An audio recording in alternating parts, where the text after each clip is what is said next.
not as clean as the first one. We're back. I'm Matt. That's Justus. We're back with a new season. It's an amazing season because we have 3 lists yet again. Whole bunch of shows. So we have the A list this week, which is Demon Slayer, Swordsmith Village Arc, Vinland Saga. Justus is only talking about that. My Love Story with Yamada-kun, level 999. Oshi No Ko, Heavenly Delusion. And then, we'll talk about the other list later on. But hey. Oshi No Ko! Mid. You're absolutely I am going to say some stuff this week about Oshi No Ko, and Justice is not going to be happy. And I don't think it deserves as high as a rating as everyone's giving it. I think the you're constant, wrong. no, the 10 out By of the 10. way, the door behind you is open. Oh. The So we're talking about Oshi No Ko first, even though it wasn't first on the list, because it only had one episode. It was like 82 minutes long. Yeah, it was really long on there. And even feature length, essentially. Even Demon Slayer was like 59 minutes or something like that. Mm-hmm. So both of them were like probably the 2 biggest shows, I think. Let me look again. Yeah, probably the 2 biggest shows this season, both coming out with just a long episode. And I got to say, first of all, it's not hating on the show or anything. I think more big shows are going to start doing stuff like this. I think it makes sense. Where like you get like 60 minutes of just raw like stuff happening in the show. And it's a good way to start your season, even if you do like shorten your overall length of a season. Yeah, I think it's pretty good that way anyways. It really kind of hooks people. I will say Oshi No Ko, watching it and you get done with it, it doesn't feel like 82 minutes. Yeah. It felt like maybe like 30 minutes, maybe felt like at most it felt like maybe 40 minutes. They did really good with pacing the entire time through the first episode on there. It's very good. I've seen it twice. Settle I down. enjoyed this a lot. Apparently not as much as you. Wait. No, you enjoyed it more than me. Yes. Said you liked it, you didn't enjoy it. I was like, I Sorry. didn't enjoy it as much as you. Words are hard, Justice. I will say, so with Oshi No Ko, we should mention that Hoshino is our main character girl. Well, it seems like she's our main character. Like this entire kind of first episode Pulls a scream. I say the first half focuses on her, and the second half, surprise, surprise, focuses on her kids.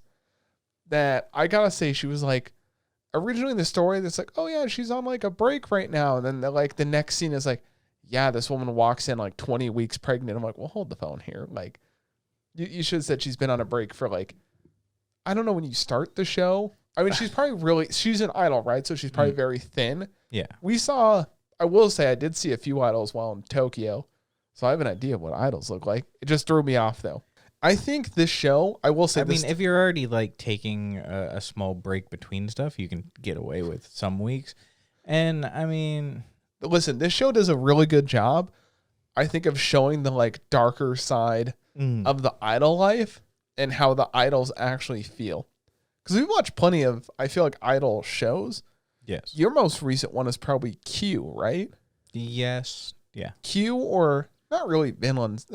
Jesus Christ. Zombieland Saga. Zombieland Saga, yeah. It is technically it is legitimately an idol show. Yeah, but it's an idol show, but it's more like not really cute around that. But you get the idea of like, you see an idol in a TV show and they're like, oh, it's all cutesy. You know, they got to keep up some appearance. This show is very much being an idol sucks, especially once you get done being an idol. If you don't make it in TV or anything, they just work at higher end bars being like cutesy girls. And I'm like, man, they're really hitting it hard. Hey, aren't you, or didn't you used to do this, and using that kind of clout essentially as a way to make money for the rest of your life? It like brought out the dark sides of everything on there. It's almost like I think they did that same approach of like, you know, let's say you're an up and coming actress and you don't make it, you might just end up working at like, you know, a pretty girl bar or something like that. Where I guess if you're in Tokyo, maybe like a maid cafe. Yes, you're a beautiful girl, but you just didn't make it past your idol. Because there's even that scene where I pointed out my notes. The production crew, when they're about to film idols, like, oh, the only thing she's got is she's pretty. I'm like, I mean, listen, I haven't been on huge sets. I've been on decent sized sets where I have 100% thought that's like, oh, we're recording this video for these people. Yeah, this isn't going anywhere. There's only one thing I've recorded for someone I think that went somewhere. But besides that, the show, I'd say, hot take, everyone's giving it 10 out of 10s. I think it's more because I kind of knew what was coming, but I'd probably give it like... If it didn't get spoiled for you... I don't think it would have mattered for my rating. I think an 8 out of 10, they did really good. Yes, it was very sad, but there's definitely parts in them like, man, how are you going to stay at like 100% then immediately go down to like 30% speed on there? At least not giving the hint of slowing down. Because the one thing I will say, the hospital scene, I mean, there were some good kind of filler scenes, but there's definitely something being cut out. Made me lose a little bit of interest. Then you got to the second half of the episode, and the second half of the episode I felt was significantly better than the first half of the episode. So I'd say if they gave me only the second half, you need the first half to set up for the second half. Hear me out. If they only gave me the second half of the episode, which is going through like her daily life, kind of more of the idol stuff. I'd say when she went back to her idol life, that was the more interesting. Mm-hmm. Yes, you still need it first, but that was more interesting, kept my attention better, and it was nicer to get more detailed background versus the first half was kind of like super vague background stuff. I would have liked to know a little bit more about the little girl. Her name was actually Sintra, I think that's what her name was. She's Serena? now Serena. Yeah, now she's Ruby. Mm-hmm. I thought that was pretty good. Just not remember top of my head. I would have liked to know a little bit more, but I feel like maybe later in the season they'll give me maybe a little bit more. Yeah. So long story short, man, 3 people died this episode. It was just boom, boom, boom, boom. Yeah, this show does a very good job, and I do think it deserves a 10 out of 10 because like I said, I've seen it twice, so there was the initial like watch going, oh, what the fuck is happening, versus like, you know, the more you watch something, you can take that time where it's like, okay, I know this is coming up, but you can pick up on a little bit of the nuances. 10 out of 10 like is that. perfect. You know that, right? Yeah. Yeah. It's very good. It does a strong job of... Well, you said it's very good, right?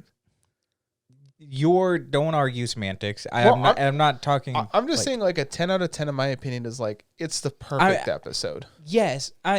Just because I say it's very good and didn't specifically use the terminology, it's perfect, doesn't eat... Correlation and causation aren't the same thing here, Matt. Shut up. I'm just saying 10 out of 10 is a perfect. Yeah, I'm going to break your laptop. There are so many things leading up to certain stuff in the show where when you're rewatching it, you're like, wait, why did it do that? Specifically near the end, we actually switched to Ai's inner monologue before she gets stabbed, where it's like, why are we now switching to only her perspective when the main character, which has been Aqua, this entire time, only having his inner monologue? Like, those kind of shifts, and even, like, advertisement-wise, I is the poster child of this entire show. So, to kill off the poster child in the first that's episode, just how they advertised it that was starting. Yes. And I mean, there were other, like, the later promotional videos gave it. Everyone needs to do this thing where put less in your promotional videos, dude. Leave it more vague. How many promotional stuff did you watch for it? Because I only ever saw the initial teaser stuff, and it was like, that's all I need. I don't need to watch anymore. Well, when we were going through picking our shows, I just clicked on the most. I didn't need to click on any of that. I was like, I'm going to watch Well, we're going through the whole list. When he just saw a cute girl, he's like, oh my God, Idol's on. No, I've already heard people talking about it, and it was everywhere when we were in Japan. Well, yeah, but I still wanted to see, like, I mean, there's a lot of stuff. There's Tokyo Revengers stuff still going on in Japan everywhere. I mean, it was still airing. I saw more Tokyo Revengers stuff than I saw. Listen, all I'm saying is, like, I think people have this fake hype, and I'm going to tell you exactly what it is. I'm going to tell you exactly why people are loving this off the bat. It's starting strong like Erased did.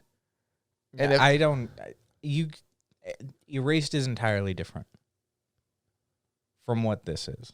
No, I mean, it has a lot of the same kind of similar features. Basically, he's a kid. He's going to find out who this killer is on there. It's given kind of the same vibes. I'm telling you, I'm not telling you it's 1-to-1. I'm telling you, I think a lot of people are giving it good hype because in their mind it's like, oh, it's starting strong. And like the first thing, I bet if you ask a lot of people, this is kind of similar to anything. I guarantee you, like probably 7 out of 10 times they're gonna say erase. The other 3 times you're gonna be like, I don't know, this is its own best thing since sliced bread. I think it's overhyped, and I'm gonna stick with that opinion. I think episode 2 is gonna be super make or break for the show, depending how strong that episode is. I feel like if episode 2 is just terrible, you're gonna see a lot of people just be like, oh, episode 1 was great. The rest is gonna be like, I don't have to worry about that just because I have enough confidence in the person who's written this story, which is the writer of Kaguya-sama Love is War, who knows how to write good stuff and has one of the most successful mangas like currently out in serialization. I decided, hey, I want to work on a second one, and then also did that too. His was the most successful, be in that top 10 list that we saw the other day. I said currently serializing. Yeah, One Piece was on that list. One Piece is like an entirely different beast, and it doesn't count. Also different genres. What do you mean it doesn't count? It's the best. No, besides this, I will say, first of all, I will say a couple things. It was also very smart. Otherwise, imagine if they broke that up into 3 episodes. People like who read the manga would spoil the shit out of it. It was a very good decision to make volume 1 and episode 1 1-to-1. Like, didn't the manga only come out like a little bit before the show did? No, over in Japan they're on like 6 or 7 volumes. Over here in the US, like volume 1 just aired or dropped. You get a good mix of some of the like really dark, real aspects of like industries, kind of the lighter fun side. I feel like they're gonna spoil it. They would have spoiled it by now because they're on volume 11. Volume 11. I remember early on, especially when it was announced, every single person that was well-intentioned immediately was like, don't read anything. They're on chapter 110 right now. Mm-hmm. So I'm imagining we got, 4 chapters out of this? That would be my guess, is 4 chapters. 5. Listen, I'm going to tell you right now, the little girl thing, they tried to do this thing where they really made you kind of care for her. Now, later in the episode, so what Ruby's character is before she was reincarnated, they tried to make you really care for her. Oh, her death was kind of emotional. They should have shown most of her weakness when she talked about how she had trouble balancing when she was with her mother, practicing dancing. They should have shown some of that weakness in the beginning and then reiterated it again later on why she has trouble balancing, like she's always trying to catch herself. Hear me out. To add more emotion to her death. And then, because when you found out that Aquamarine, which was the former doctor that got pushed off the cliff and died, he came back, oh, that's him. And you pretty much kind of knew right away that Ruby was her, but maybe making a stronger emotional connection in the beginning would have made you feel way more happier that she was also reincarnated. Because you were kind of hyped, like, oh, the doctor is reincarnated. Let's go, baby. I didn't have any of that stuff. Like, it's... No, I'm talking about making it more emotional, making you more connected to the characters. Because they tried to make you feel more emotionally connected at the end. And by the end, I'm like, well, they're already just a character in the show, so I'm already invested. But, like, they did start the show off strong. Don't get me wrong. There's nothing wrong with how the show started in its own way. But they would have made it a little bit stronger. I haven't read the manga, so I don't know if they just did a 1-for-1 or from I bought the book the other day. Like To Your Eternity was basically 1-for-1. Yeah, I bought volume 1 the other day when we were at the mall, and going through the pages, it is, from what I've been able to see page wise, 1-for-1. So I just pretty strong. If I were to pick between the two who had a stronger first episode, because to be fair, these guys did a 82-minute first episode, so it's going to be judged as a 82-minute first episode, not like 3 individual episodes put together. If you were to put To Your Eternity and this side by side, both are fantastic. I felt like To Your Eternity did a way better job of getting you, like, they both got you. To Your Eternity was like 23 minutes and like 2 characters. Yeah, it's the first episode. I'm just saying, like, there were times, like I said, there were times they probably could have cut that a little bit more, but if they wanted to do a 1-for-1, that's director's choice.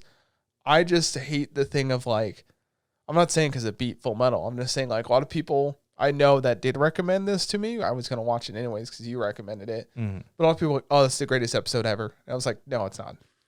See, the problem is, like, I was like, look, it's very good. I never said greatest. I was like, you should watch it. Like, the moment anyone says, like, it's something, like, your response to that is always negative anyways. So, like, I take that with a grain of salt. Anytime one person says it, it's when everyone, there's so, like, the whole anime page community is like, oh, it's the greatest episode. Everyone needs to watch it. Just pounding you. Then you watch it, and it's like, nah, man, this isn't as good as I think people hype it up to be. Which is why I'm saying, give another episode, we'll see. I have different responses to that because I don't, like, go to Facebook, like, anime pages and read through or look at anything. It was like, oh, it aired today. Cool. I'm going to sit down and watch that before I go to any of those things. And then for the next 2 days, he hounded me like every couple hours. Hey, have you watched it yet? Have you watched it yet? No, it wasn't every couple of hours or anything like that. I asked 2 days in a row because you're like, yeah, I'm going to start watching my shows. Multiple times. And I asked other people if they had seen it yet. Other things in the episode, because we got to move on here soon. We talked about that. One of the coolest things in the episode. First of all, I did get hyped at one point in the show when they did the concert and you watched it from the start and the kids were going, yeah, it's a real good gif. Yeah, but well, it's even from their original promotional videos. But the best part was like when the audience like, hi.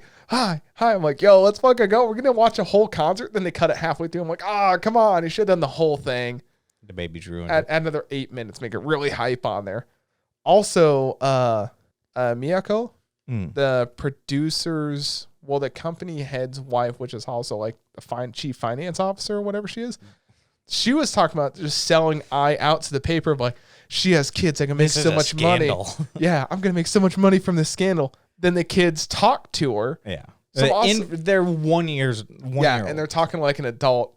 I love how stupid Ai is. Like, oh, where do you learn that phrase? In my mind, I'm like, oh, yeah, they have like super complicated phrases. Yeah. Like we have complicated phrases, but not like a kid could probably say it. Yeah. Ruby is essentially like if you toddler. Count, they both look like toddlers, but like internally they're like they have Ruby specifically has the communication skills of what would now be like a 12 or 13-year-old. Yeah. And the Aqua is like 27 or something shit like that. Well, he's a doctor. He's a full-on medical doctor. He's probably like 30-something when Ai meets her. He looks fairly young, though. Yeah, I think that's just a whole whatever thing. But like they talk to her like, oh, we're God sent from heaven. At one point, I don't know if you caught it, to give it that backlight, they just had a glow stick. Yeah, they had the little like party stick thing on. Yeah. Which I will say, seeing those in real life, like, oh, I can see why people get hyped for concerts because you could buy them like at most shops. Yeah, they were everywhere. At one point, side note, Jake was like, "What? Did you ever buy that?" And I was like, "No, I should have bought some." Yeah, it would have been cool to woo. Yeah, I think more U.S. concerts need that. They'll get stolen, which is why they won't do it. Yeah. We won't go play by play of this whole episode because we got to go quick. But I thought that was a good gimmick, and then, I mean, it was a good story overall. Like the whole doctor thing, him taking care of her because you see her going through it. I will say one of the funny things is the producer, I thought he was maybe the dad towards the beginning, and obviously he wasn't.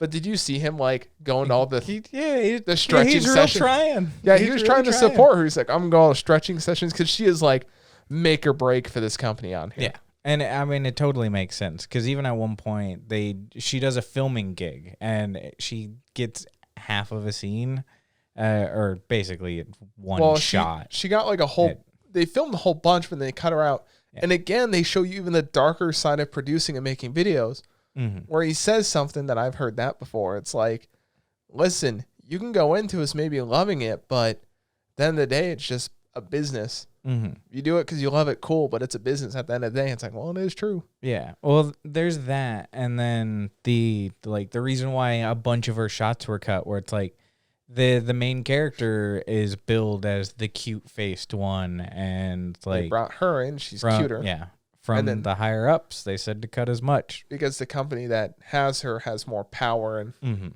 U.S. companies be like, no, fuck you, we do what we want. Yeah, I mean, a lot of that stuff still like happens here too. But I mean, there's a lot of little details we could talk all day about it, but it was like, watch it. See, I wonder next time we talk about it in about 3 weeks. how much it'll change. I don't think it will change because they're back to they are now teenagers. It's gonna change quite a bit. You know why? Because Ai's dead. Oh yeah, she is dead. I will say that was kind of emotional at the end because they do a flashback scene when she meets the producer guy, and how basically lying is like love because you don't want to hurt them. And at the very end, you do notice in the episode she never said she loved her kids. She just says they're adorable. And I'm like, oh, I never really. Did you watch the post-credit scene, by the way? Yeah. Okay, just double checking. Yeah. So you get to the end, and she's holding Aquamarine as she's bleeding out, and immediately Aquamarine's like, Ruby's on the other side of the door. Yeah, Ruby's on the other side of the door because like the stalker comes up and stabs her, which we should talk about. But the thing that Aquamarine's like, she needs to get to the hospital. And he's making a phone call. It's like a toddler. And she just grabs him because she obviously knows she's not going to make it. He knows she's not going to make it. She's bleeding way too much on there because she's also a petite figure. So she's going to die quicker. That's just kind of how it is. Yeah. Plus, abdomen stabs are real, like, hit or miss. That one definitely hit. I'll tell you what. But she's bleeding. You know, she's holding him and she's talking, kind of going through in her head. She's never, like, negative in this situation. And she finally says, I love you. There, I can finally say it. It's not a lie. Because she said a few scenes earlier, I want to say I love you, but I don't want it to accidentally be a lie. I want it to be real. If I realize it's a lie, I don't know how I would ever respond to that. Is essentially how she like feels about it. So, man, the visuals in that scene are really good. The way they draw her dead kind of face on there, it's just emotional. Because in her eye, she has the star, and each twin has like a star in one eye, star in the other. Yeah, to make up the half, and then he decides he's gonna kill the killer. Yeah. His eye turns from like white to like black and like gold.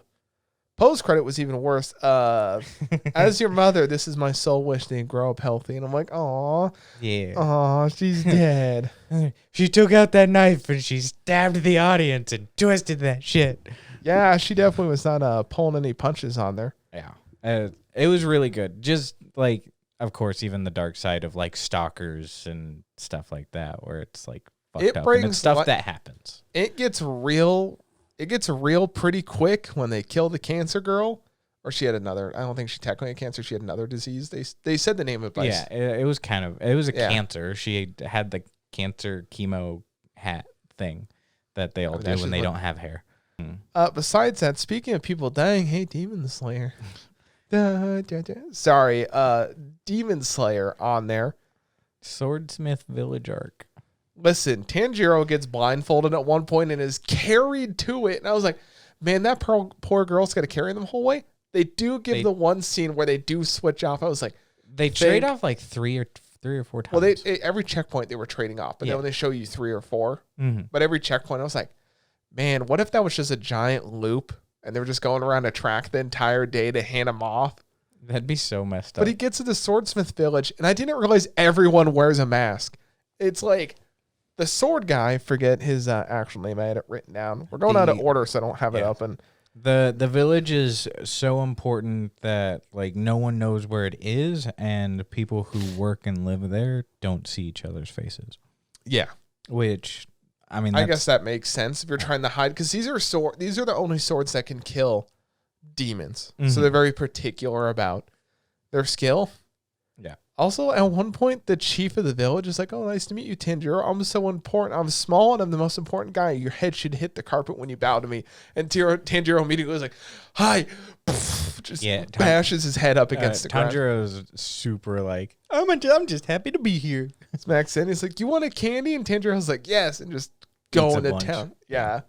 No, it was, I would say, it was a good opening to the season on there. They re-summarized all the characters. What had happened? Because even go back and you get to see Mitsuri naked. Yeah, bonus points. I love when that happened. Because I didn't watch the episode right when it came out. The memes on the internet, like, oh my god, they actually animated the scene. Let's go, boys! UFO table looking out for us. But imagine the Blu-ray. Oh, 4K. It won't be 4K. Who are we kidding?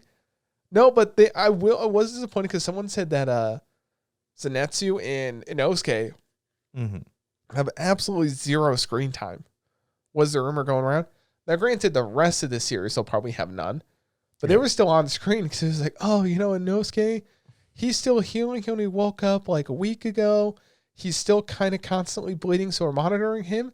And Tanjiro's like, I must be hallucinating because I see a Inosuke on the ceiling. And Inosuke is actually on the ceiling. He's like looking at them. Fucking Spider-Man. Just freeze frame. Everyone's just staring at him. He's like, oh, Tanjiro. Yeah. We preference after the end of season 2, all 3 of them collapsed, which understandable. They've been through absolute hell. Azui walked out of there like a man. Well, he was carried out of there. He still walked by his 3 out. wives, and everyone was upset that man had 3 wives.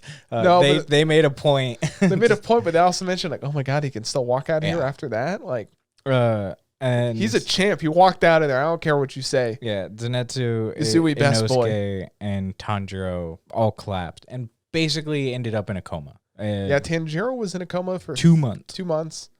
Inosuke woke up like 6 weeks earlier, and then Zenitsu was the first to wake up, but he wasn't really. I mean, he was still badly damaged, but he wasn't nearly as messed up as like Tanjiro and the rest of them. Yeah. We will say that the whole season did start, kind of with you meeting the upper ranks, because they called a meeting because it had been 113 years. Yeah. Since the last someone in the upper 6 has been killed.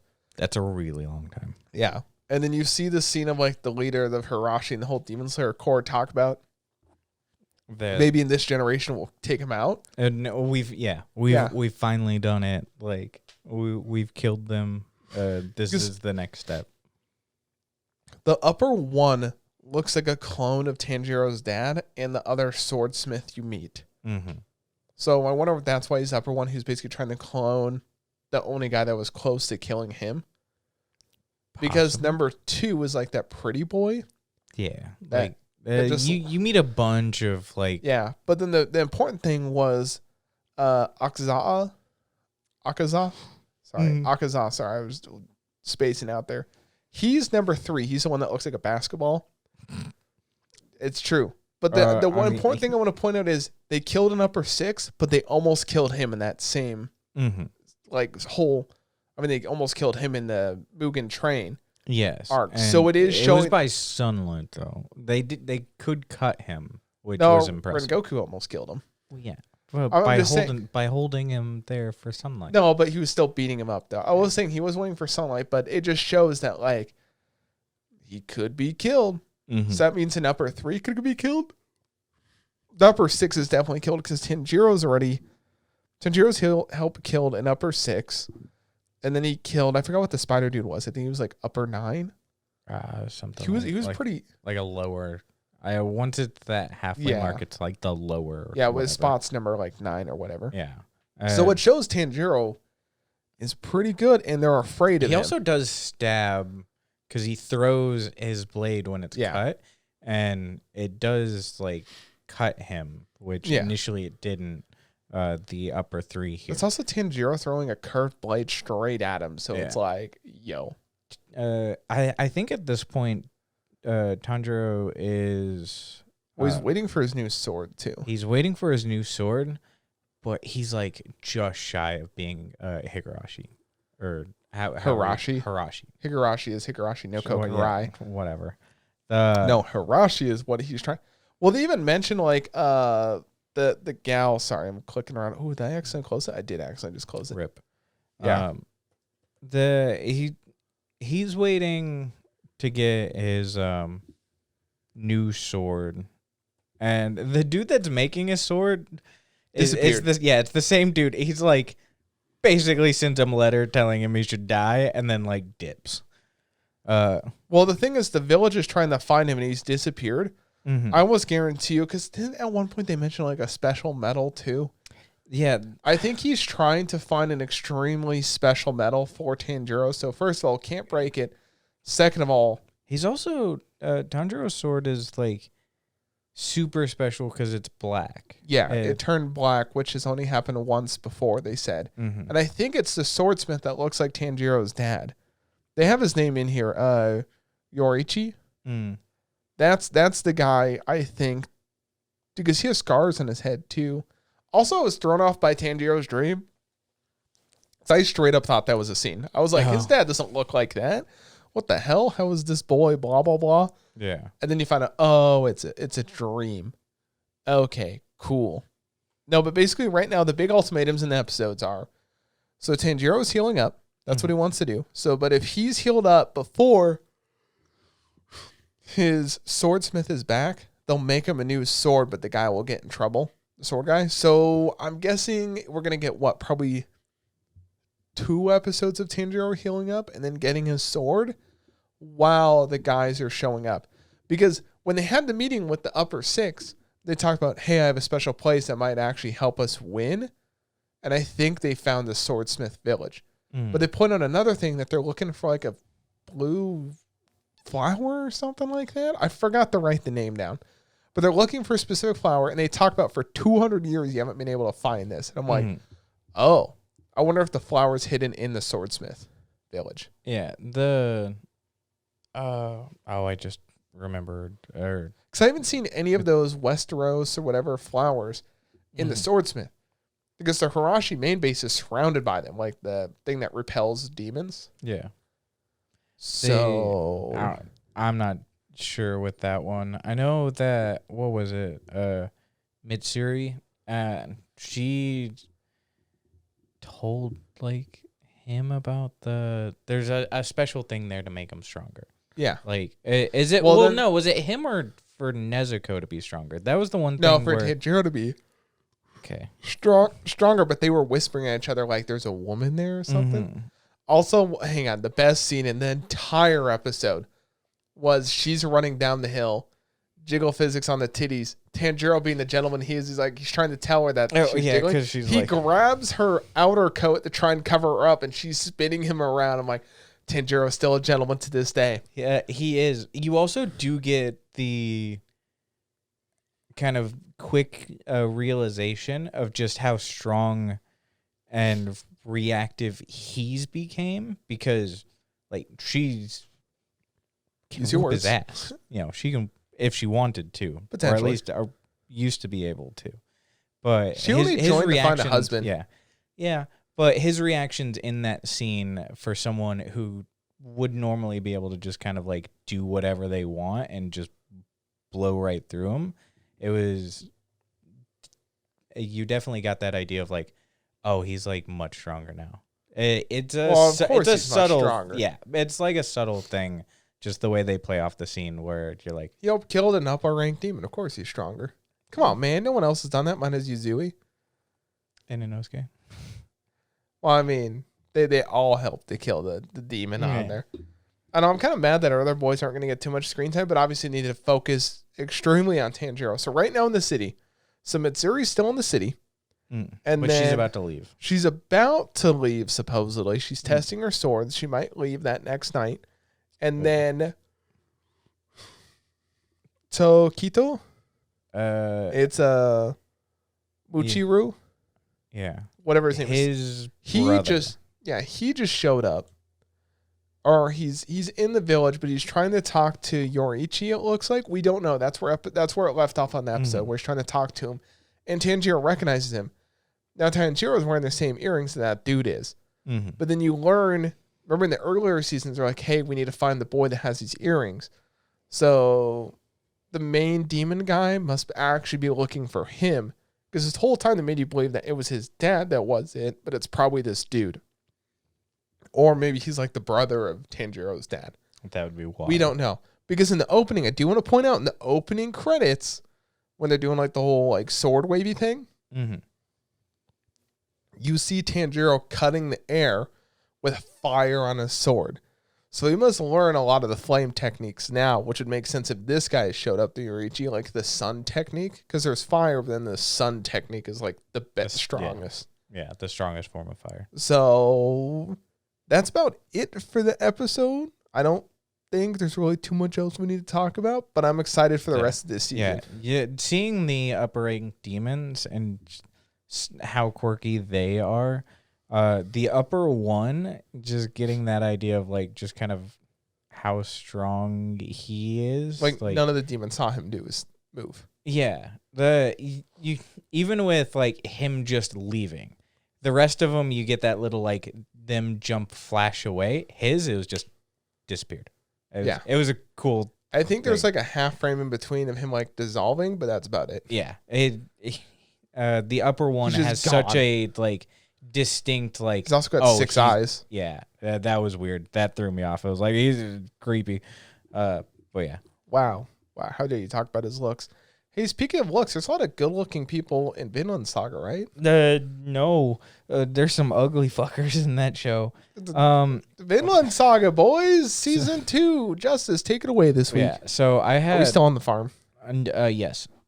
And Hang on, I'm gonna say something. Justice has been talking like, oh, it's not that boring. Yeah, we're on a farm. Literally, who was it? I think Jay came in and was like, yo, we've been on a farm for 20 episodes. This is boring as hell. yeah, but Jake is like ADHD. He doesn't count. Like We're still on a farm, Justice. It's a slave farm.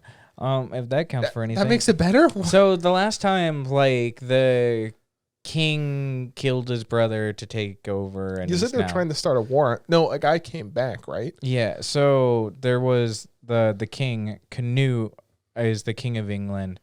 Secretly killed his brother and then became the king of both England and Denmark.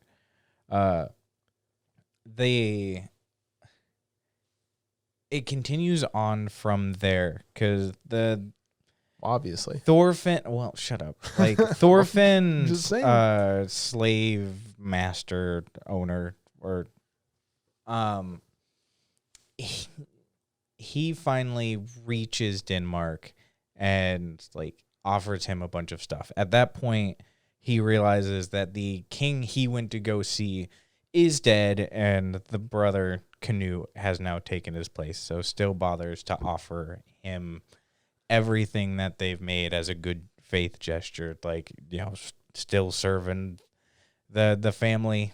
That we'll do what we gotta do. Sounds like the bad guy's pretty well established in the show.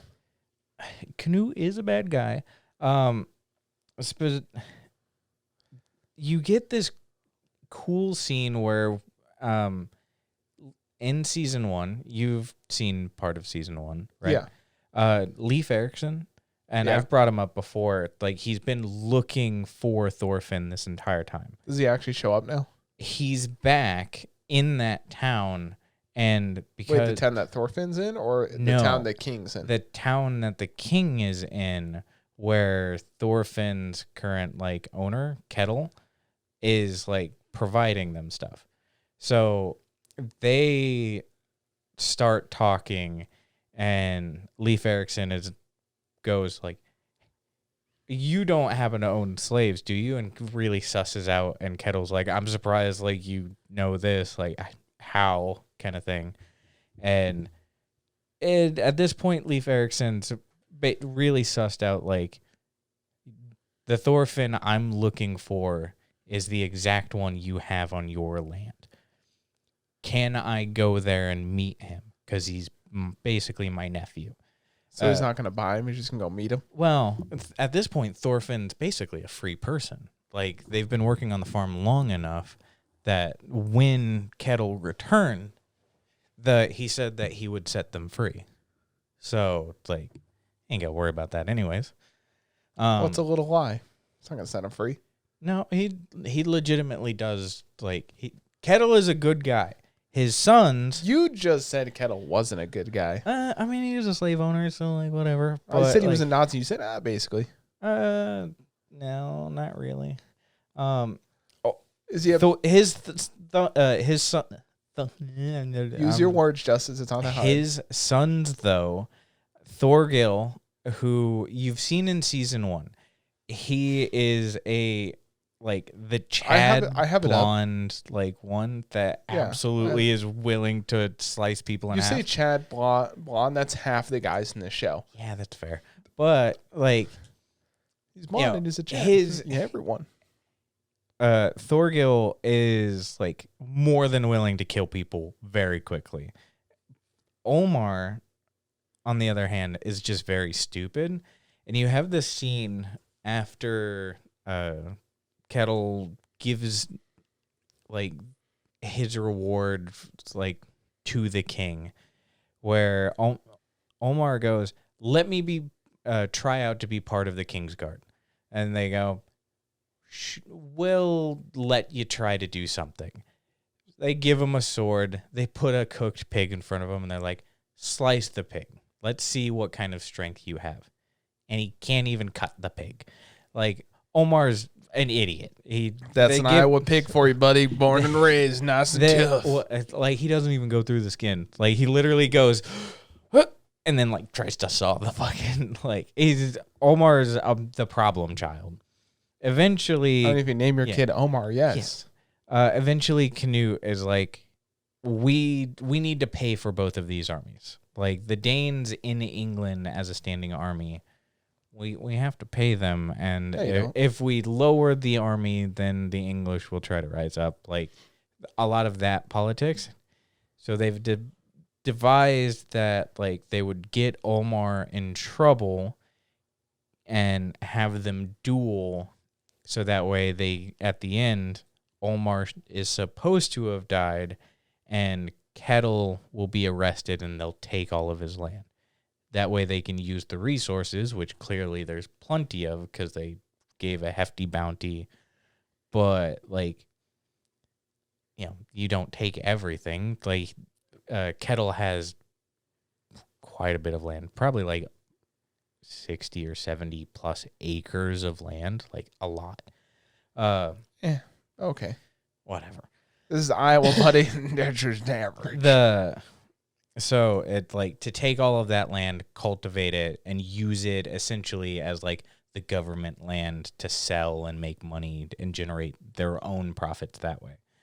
It starts to go, like, correctly until Thorgil So not gets to interrupt. involved. I'm trying to get this straight in my mind.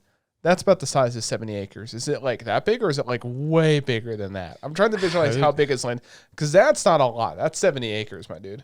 Then he's probably got like 250 acres. Oh, okay. I was just trying to think. I was like, man, it's not a lot of land unless, like, I was just trying to. It is a significant amount. It's a vast amount of land, some might say. They use horses to travel between just houses, and it's all his land. Like, you don't just do that regularly either? No. That doesn't work. Omar accidentally kills the dude that's supposed to kill him because he got, like, there's someone off to the sidelines that literally flicked a coin in the guy's eye. I'm not quite sure who that dude was. I don't think he meant to, like, cause the, like, dude to die. Wait, he killed a dude by flicking something in his eye? Yeah, like a coin.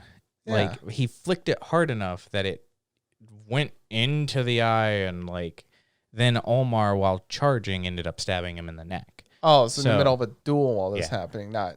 Yeah. So it was... I was just like, oh, you flicked the coin and it killed him? And it's like, no, he's in the middle of a duel and it blinded him while... Yeah. Thorgil realizes what happened after the king's guard suddenly comes knocking, and it's like, hey, there's no dueling. The king doesn't allow that. And eventually he's like, who set him up? And kind of outs, like, because Omar's like, I did it, but, like, really nervous. That's the first time he's ever killed a man. And he's like, who set him up to, like, almost be killed? They know it's a... Yeah. Because, I mean, Thorgil's very smart and also part of the King's Guard. Like, don't send regular fucking guards after a dude who's, like, part of the upper echelon of stuff. Listen, Justice, it's a trying time. Budget cuts. You just got to send whoever you got. Thorgil is strong enough to swing his sword and cut men down the middle in a single swipe. I mean, they didn't see it for their own eyes. It might just be a rumor, man. And well, it's very true because he did that to 3 of them. And then he asked the main dude, like, who set him up? And at which point the guy, like, oh, you know, I think it was this, and starts to stutter. Thorgil literally goes and stabs him in the eye. And he's like, stop fucking with me. Tell me what really happened. And then it comes out where it's like the king set him up, like, you know, to take Kettle's land. During the night, they'd all escape using Leif Erikson heading back. So now there's that group there. And the last, like, 2 episodes were kind of weird. Like, we go back to the farm, and a random different owner, like his slave rebelled, killed one dude, and then it turns out that chick that Einar has had the hots for, it's her husband, and like he comes to like try to take her back. Snake, which is the main guard from of Metal the area, Gear, yeah. shut up. Like captures him and then walks him back to be executed because he killed like the main slave owner's Listen, like all I'm nephew. saying, if the glove And don't that's fit, rough. you gotta quit, man. Yeah, They have proof that he killed him? Yes. What proof? It came rocking up covered in blood and the dude's clothes. No one saw it happen. He just Yeah. could have bought those clothes off someone. You don't know that. No, that's definitely not the case. So, yeah, that's kind of about it. You do find out that chick is pregnant with Kettle's kid because Kettle uses his slave mistress thing for pleasure too. Who would have thought? Like he's a nice guy. This is the same man that Justus was like, yeah, he's kind of a Nazi. 10 seconds later, he's a good guy. 10 seconds later, he's a bad guy. 10 seconds later, he's all right. He's trying to help. Then I said he's not a Nazi. Dude sounds like a Nazi, man. No, he sounds like a piece of shit. We've had the conversation where he's very sympathetic. Whereas like his son, he's so sympathetic he rapes someone. Who, Kettle? Yeah. No, he doesn't. You just said he took that that dude's wife, and she's pregnant. No, she's a said slave. Oh, so if they're a slave, it's not a crime. It doesn't count as a rape if they're a slave.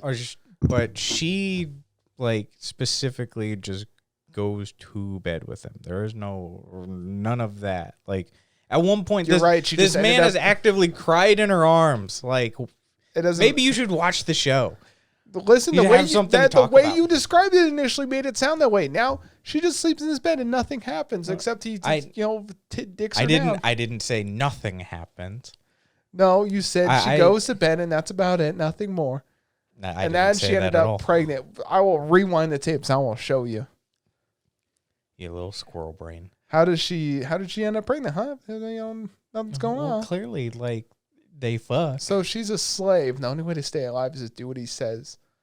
He's not that kind of person, though. Like we've literally had the conversation, man. We've literally had the conversation the last time the show came around, where the guy couldn't punish a child, like who actively stole from him, and someone else had to do it. But it wasn't his slave though. It wasn't his slave though. It was. She is his slave now. It was the child of the dude he owns. Like, so basically, did he have slave rights on him? Of the children? Yeah. I mean, slave rights of the daddy, or well, not quite slave rights. The guy who I think at one point eventually became free, but like owes debts, like legitimately owes money. So the plot thickens. I mean, I talked about that last time. You just don't remember. No, I'm saying so he didn't punish the child. So all I'm saying is she's a slave and has to do what he basically says. She could end up. But the difference is here he couldn't punish the child. He's trying to act like he's morally good, but it's because the guy just owes him debts, but isn't his slave. So technically, it's like you could abuse your. I have talked about this man plenty of times about how he can't handle or stomach any of that stuff. Yeah, whatever you think you're trying to twist, like it isn't working. Listen, Your Honor, this man is terrible. Speaking of buying clothes, hey, Yamada-kun. Speaking of terrible, this show's boring. You say this show's boring? Dude. I'm not even getting into Oshi No. And how boring some of this stuff is. A grown-ass woman is falling in love with a high schooler. This is literally the exact opposite of some of the other plots where it was a guy. It's literally, we've seen this plot reversed on there. Also, they don't play him like a... Listen, he is a high schooler. I love they're out of... Oh, yeah, it's the third year on there. There's definitely been reverse plots where it's like, oh, we had this teacher like, this biker dude. I'm trying to think of the fucking show we watched recently on there. God, what's it called? I'm going to have to pull it up on there. We've definitely seen shows where it's just the reverse on there. Because they don't mention how old she is yet. I imagine she's in college. Yeah, I wonder if she's a first year college or something like that. Also, no, dude, she wouldn't be because she can drink, so she's over 20. All right, so she's over 20. Mm-hmm. So the one thing that threw me off in the show that I got jealous of is she's like, oh yeah, all my classes are in the afternoon. It's like, dude, I would have killed for afternoon classes. You couldn't take a single class in my curriculum in the afternoon. There was one class you could, and that was introduction to like literature, which was the most stupid class. Got all the homework done in like 1 week for the entire school year. It was basically read books. All my classes were in the morning. I had a fucking 7 a.m. chemistry class. You know how much that sucks waking up at like 6:30 to waddle in the class at 7 to be like, okay, boys, today we're going to learn about chemistry. It's like, God, this sucks. Besides that on there, so you watched 3 episodes. 3 episodes, right? Did you watch like post credits on episode 3? Yeah, and 2. So yeah, well the 3 is what I was going to talk about here. So they do give background of like, so basically, long story short, she gets broken up by her current boyfriend for a guy that was dating a girl he met online playing games, and they played it off as if like they were dating online only. But they met in person maybe a few times or something like that. Yeah. Listen, love is weird. On there, he meets a girl in an MMO. Listen, the amount of boys probably watching is like, oh, I can find a wife on an MMO. It's like, keep drinking, buddy. Most of them are going to be married. Besides that, she goes, tries to get redemption, buys clothes, blah, blah, blah.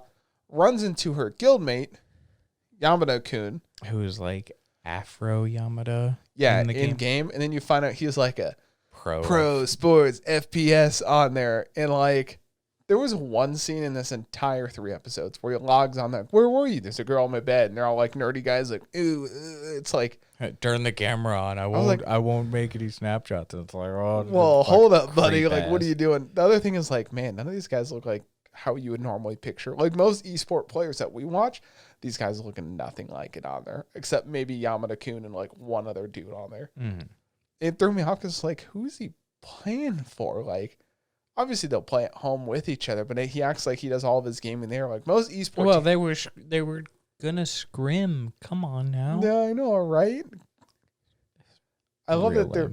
Yeah, it was like kind of cringe watching some of that on there. It's like the entire thing. Come on. No, some of it was kind of cute. Where he's like, you could see he's kind of falling for her, like.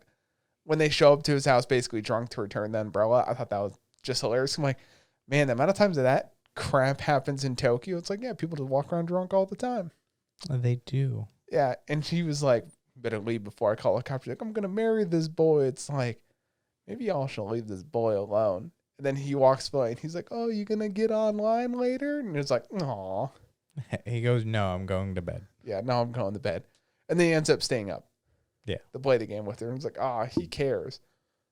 What happens that next episode, the last episode, is probably my favorite, where like she notices the bunny girl, right? And they lead you to believe that that's the guild master. Gothic Lolita. Yeah. And she's wearing the bunny ears. And like before, I'm not saying, we got in Japan for 2 weeks, we know everything.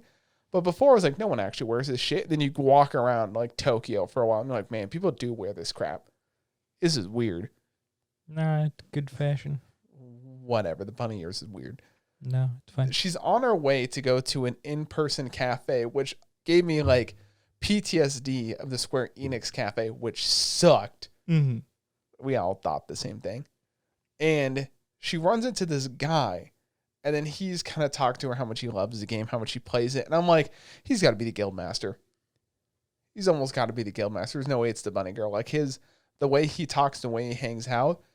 And then obviously they like cut at the end of the episode, and you get the post credits of like her when she initially showed up down Yamada-kun's house. I almost guarantee you that's the guild master. That's the guy. The Ruine? The tall blonde dude. Yeah, but the specific like name. Huh? Yeah, whatever the actual name is in game. I don't know what it is. No, I think he's like, because Runa, which is the Gothic Lolita one, like Ruine is like, though that's definitely the same person. It's probably someone that we haven't been introduced game wise. Nah, I feel like they want you to kind of believe that, but the way he talks about the game and the way, like, he mentions, like, then he sees Yamada, he's like, oh, Yamada-kun. I feel like he's probably the guild master on there, because she kind of had that thought, because Runa doesn't give off the vibes like they would in person on there. But besides that on there, they do show, so initially, like, the kind of the start of the episode 1, or like kind of how the middle of episode 1 and the end of it goes, is she wakes up in his apartment and she's well, at first I thought she was basically naked until like the next episode you find out, oh, she is still wearing stuff. She had thrown up on herself and he had cleaned it, and that was kind of the whole background story. At the end of episode 3, you find out what actually kind of happened on there, where she was basically crying in his arms, and then he's confused about love because he's a, clueless otaku apparently that plays games. And then you find out, like, oh, maybe he does really care more and more about her, because he did carry that necklace for her for multiple days that he also broke stepping on. Yeah. And she does throw away eventually because she's realizing it's time to give up on it. Still. By the way, they say that she's pretty. Oh, sorry. So anyone that doesn't know, Ira? Yeah. Eri? Or however. They sent her, she has like a full name. It's like, yeah, she's so beautiful. It's like, man, she looks like a blow-up doll. Yeah. 100% this woman looks like a blow-up doll. And that's, he left Akane for her. Takuma did. And I was like, man. It's weird. You know what? Here's another theory. You see the guy in green? Takazu? Yeah, what about him? Maybe he's the guild leader. No. He does seem to be very chummy with Yamada. No, I don't think it. I think you're thinking too much into this. This show. No, I'm 100% put my chips on the Ita is actually the guild leader on there, and then the woman Runa is just Akame's sister. No, definitely not the girlfriend. Definitely not like a wife or anything. Either a guildmate or the sister. Because we know it's not one of the people we plays the FPS with, because they already showed all those guys in person. Well, this is also like just a meetup for the online game. Yeah, the MMO. And then they said the guild members are trying to meet up there. Oh, here's my note. Oh, they're going to an IRL game cafe. Cool. Secondary note. Final Fantasy Cafe sucked. Well, it's just Square Enix. Yeah, it was just a Square Enix, but it was like, man, that's huge. Also, when that dude just went off about the game, it reminded me of someone that we know. It was, listen, you might not like this. I think it was a good couple episodes. I think it was fine. It was the weakest thing we watched. No, the weakest thing we watched was Vinland Saga. Well, you didn't watch it. So. I know, that's why it's weak. It's not worth my time. Farmville Simulator on there. Okay. 101 on there. One of the greatest mangas. You know why? Speaking of farming, Heavenly Delusion had farming in it. You need to work on better segues. Okay, so one thing I want to mention before we get into it, Hulu, you need to fix your crap. It's not categorized under Heavenly Delusion. You have to search its actual, just original name. Yeah, that's the Tengoku. Everything is categorized, like shows it as Tengoku, like except for they sidebar. They literally have other shows on there that have their English titles. That's how you look them up, not their Japanese titles. This is the one show I've watched in a couple seasons where they want the Japanese title instead of the English one. That's fine. I'm just saying that Hulu, get your crap straight, man. Everything about this show, I have only seen like people refer to it with its English title, but everywhere I look, it's always comes up as this first, and then someone like talks about the English title. Listen, like you said, people know to buy its English title. Pick what the people pick. All right, so let's get straight into the episode.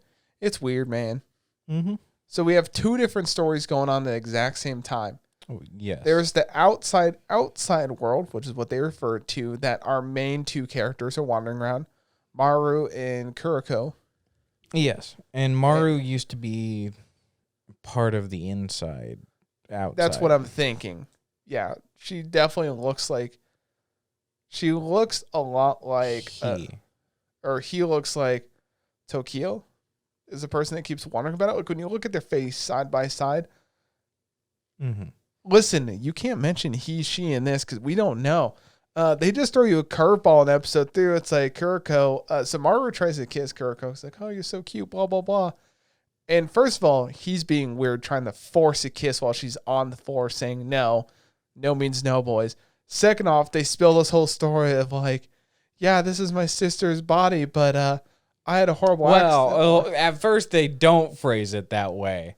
They go, here I'm a lady, but up here I'm a man. And it's like, are we going to do like a trans? That's what I thought. Then they go through the whole thing of like... No.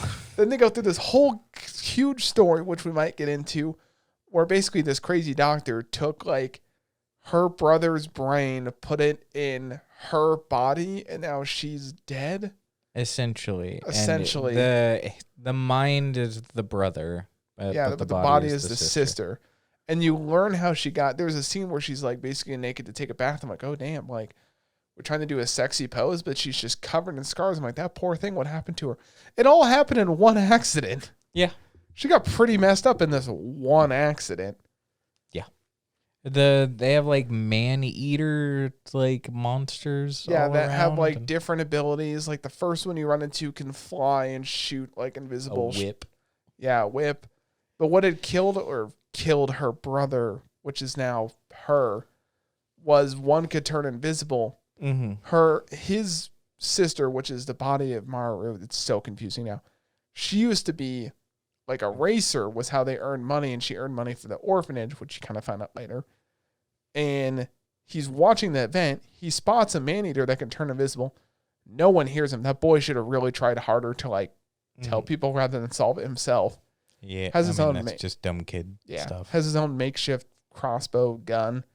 Fights the man-eater, basically loses, starts getting like eaten up on. It's real dark. Yeah, like the show doesn't hold anything back. It doesn't pull punches. It full on like pins you down, sucker punches you in the face. Because like, you find out that he lost that fight versus the man-eater. How do you find out? Because the sister pulls him away and he's missing half of his body and his arm. Well, she tries to help pull, because originally they phrased it if she killed her brother in a cart accident. You're like, oh, she must accidentally hit him or whatnot. And you find out it's because she pulled him out of the man-eater. And once you're in the man-eater, you basically lose kind of that part of your body, it seems dissolves. Like. I would assume it's some kind of like acid Because stuff. she pulls him out and he's basically a quadriplegic at that point, where he's missing everything from like the waist down and then both arms on there. And they're like, we rushed him to the hospital and you were barely alive. That boy should have been dead. If he's alive, then I can be alive. Yeah. From there Oshi No Ko. There was that, and then the other one was the man-eater in like the first episode. Where the second episode where the lady is like, no, it's my son, and then she's like, see, everything's fine, and it whips half of her head off. Dude, that was crazy. I said, don't kill my son, I value him. Whack, just cut in half. It's like, well, I guess he did have instinct. Yeah, that was like, oh shit, they showed it. They do this thing in the show which is really good. They were like, you can use a gun, but it has no effect. They're like, we could kill it for you. And then she basically, I know she was going to poison him or drug them, because of course it's that scene where no one's going to be nice just out of the kindness of their heart in this situation. And she pours only 2 bowls of soup and she doesn't eat none herself. It's like, come on, guys, you should have known something was up with that soup on there. Yeah. But then they say like, guns are useless. Build up kind of this whole thing on there. And then it's like, oh, she said the guns were useless because she doesn't want you killing it. It kills her. Then the one dude proceeds to like, I don't know, like digitize kill. Yeah, I don't know what his that's power where is. Things are getting weird, because we have the 2 storylines, and like there's the man-eater stuff, and then there's the inside world where you are already seeing these kids or like feels like a digital. I was making a Digimon reference, but like it's essentially like a fake world. It's like think of it as if you've seen Promised Neverland. There's this whole outside world that exists. There's humans and stuff. Yes. But then there's this internal world that like is purposely meant to like raise these kids. Now they're not eaten, or we don't know. Yeah. Well, they seem to all have special powers. Yeah, because that one kid fell like 40 feet, hit the ground, bounced, got back up, all perfectly fine. Yes, and there was one of the kids like ended up with a bloody nose, where it's like, I think he took half of the brunt with using his ability. And then also these kids are sending nudes in school. Come on. Yeah, I mean, at one point there's 2 chicks making out. Yeah, I wrote that. It's in my notes. It's like, oh, lesbians. And then like you also see one of the girls, I believe it is. Mimihimi? No, Cuckoo. The frog kind of looking one? Yeah. Yeah. She has a picture and she well, they mentioned something interesting about this show. Mm-hmm. At the very end, she's like, oh, you drew a baby kind of like in a fetus. He's like, yeah. And she's like, well, babies don't have faces. I can show you. So I'm wondering if this underground facility, because they're probably tying in the doctor, because the doctor has these abilities to transplant brains, which is weird. So I wonder if he's gathering brains, and they mentioned human testing. I wonder if he's the only outside connection to this facility, grabbing subjects like her or her brother, bringing them back to the facility to experiment on to get these superhuman powers. Possibly, because Tokyo, which isn't spelled like Tokyo, I guess it's all of Japan. Like the whole world's kind of the shit. No, sorry, the character Tokyo. Oh, okay. I think you're he had a picture, or went to snap or grab a picture from Cuckoo, and she like fucking super jumps and grabs a branch. That like these are just some of the powers that we see. Cuckoo like jumps up and grabs the branch. Yeah, but it's really high up. Yeah, like no, I was just correcting because you said Tokyo did it. Oh, sorry. Tokyo stood on the ground while Cuckoo was the one that went and got up. And it's a photo from Taka, and it's like a fish thing with arms. And one of the last shots while they're on the boat is a man-eater that looks like a fish with arms. So is he maybe creating man-eaters? I have no idea. There's weird stuff going on. You know what I wonder it is? I wonder if he can see the future. Or maybe he can see what maybe some other people are seeing on the outside. That would be interesting. Because the whole fetus thing was kind of before the whole brother kind of whatever thing. Mm-hmm. Also throws me off because Kuriko has like another gal that looked exactly like her. Just with a slightly different haircut on there. It's super weird because you get this whole thing and you start finding out that Kuriko has a past that like he knows about, but then Maru was like trying to figure it out because they're, oh, you're the famous racer from like Tokyo.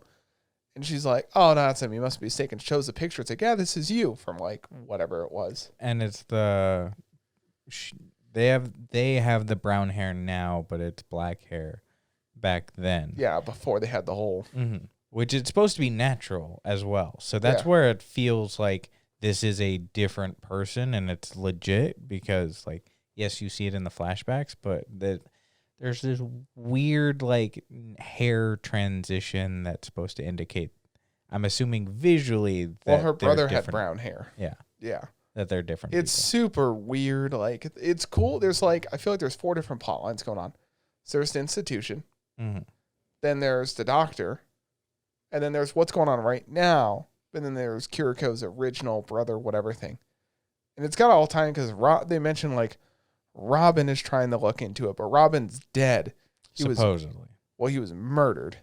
Supposedly was murdered. And then the whole They said murder, and then someone was like, yeah, he just went missing. Yeah. But then the whole orphanage moved, and it's like, but it's weird. So I wonder if the doctor's got to be working with the institution. We should also talk about basically society's collapsed.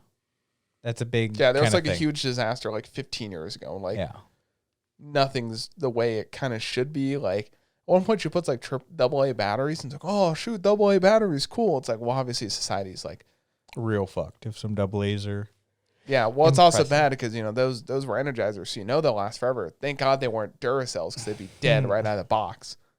I got beef with Duracell, and I'll talk about that on the regular podcast. But one of the weird things is at one point when they're going to stay at that like place with the lady that eventually tries to kill them, the Meltellate, yeah. They pay with yen. Yeah, and it's like this is a collapsed society. Why would you pay with money and then throw in batteries? I wonder if there's like a bigger.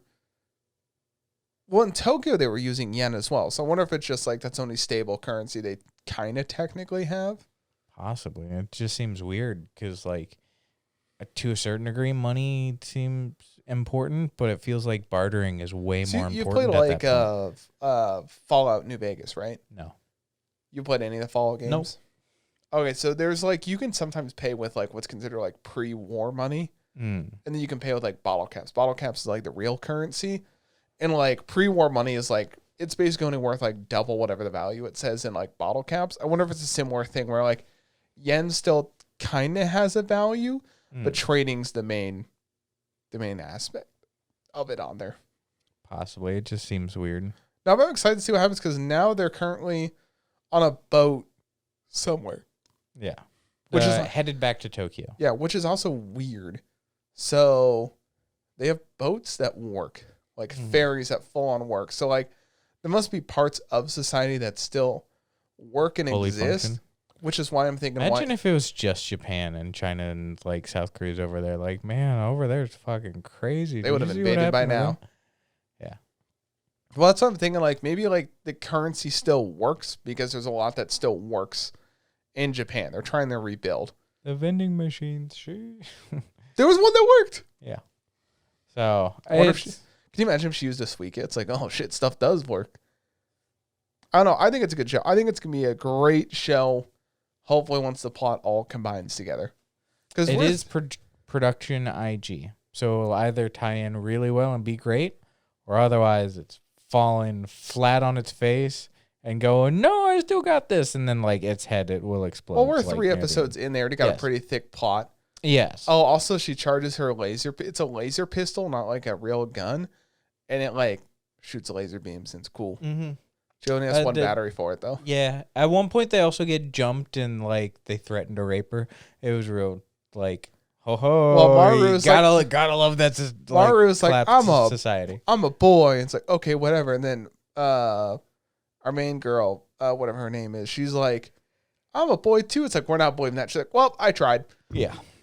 So, all in all, I think it's a pretty good lineup this week. Next week, I closed my laptop before I could tell you what's on the B list. Hang on, I still have it up here. My Hero Academia? No. Oh, shoot, I closed all of it. You closed all of it? Next week, we'll be talking about some more anime, and you'll have to find out then. No, I'm going to pull it up real quick. I can get it in like 2 seconds. Boom, I already have it up here. So the B list next week, you guys will enjoy. So you have Konosuba Explosion on This Wonderful World. So it's basically the spin-off series of the regular Konosuba, but it's about Megumin grown up. Then you have Dr. Stone New World, which, oh my God, dude, it's so good. I got one more episode, though. You haven't watched any of the new stuff, not even the OVA, so shut up. Mid. Well, you can say that's mid. I can say fucking Vinland Saga is dog shit. Hell's Paradise, which is super hype. The Dangers in My Heart, and Skip and Loafer. Everything's on Crunchyroll minus The Dangers in My Heart. So it's always, you can just click on the next thing. But I am excited. I will see you next week. I keep falling down in this chair. Sucks. Okay. Yeah. See you guys next week.